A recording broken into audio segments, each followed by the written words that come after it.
Hello everyone, আসসালামু আলাইকুম। কি খবর? ভালো আছেন? আশা করি ভালো আছেন। আমি ভালো আছি আলহামদুলিল্লাহ। পালং শাক আছে, ডাইল আছে, আর আছে আপনার আলু,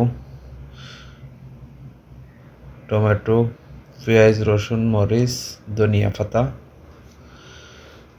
পালং শাক দিয়ে ডাইল দিয়ে আলু দিয়ে এখন হইব বুঝছনি। পাকটা সুন্দর করে বিসমিল্লাহ হইয়া বুঝছনি ডেগো। এখন পালং শাক দিলাইমু। বিসমিল্লাহির রহমানির রহিম। সপ্তাহ একলগে দিয়া বয়ে দিমু একবারে ফটাফট বুঝছেন নি। মাত্র 15 মিনিটে পাক একবারে কমপ্লিট হয়ে যাব।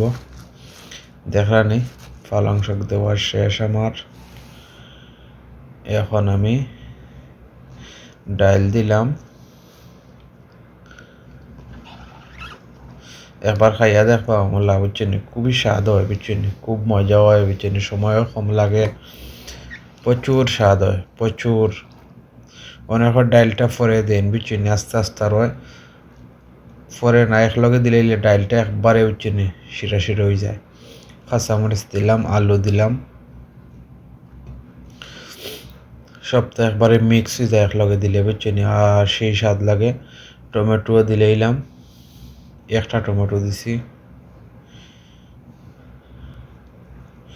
এখন খাটা পেঁয়াজ দিলাম।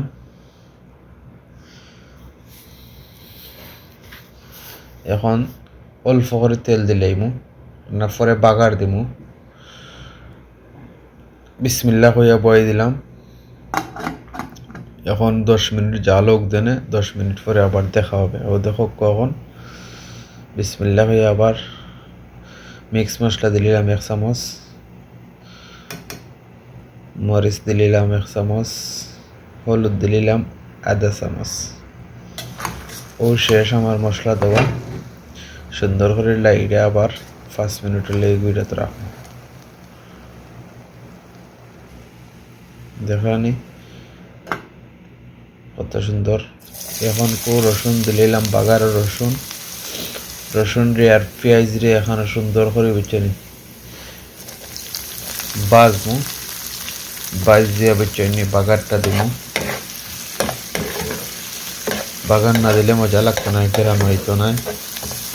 একটার মেইনই লেগে বুঝছেন আপনার বাগারটা বুঝছেন, বাগার যত বালা করে দিবা তত আপনার খাইতেও গেরান পাইবা, স্বাদ পাইবা, টেস্ট হইব খানির মাঝে বুঝছেন। ও দেখরানি আস্তে আস্তে তানি ভাই জাল হইরা বুঝছেন, আর ভাই আমি আস্তে আস্তে বাগার ওরি গেছেন তরে আমি বাজা বাজা করি। আর ও আমার বাজা বাজা শেষ।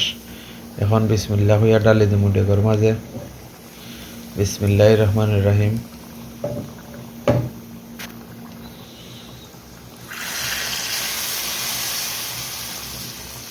একটু কড়া করে বাচ্ছি,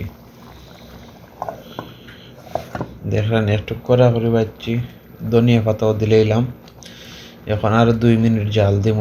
2 মিনিট জাল দেওয়ার পরে আমার রেসিপি কমপ্লিট হয়ে যাব। দেখলেন কালারটা কীরকম আইছে, সুন্দর একটা কালার আইছে। যে আমার ভিডিও দেখুন সবাইকে অসংখ্য ধন্যবাদ। ভালো থাকবা, আল্লাহ হাফিজ।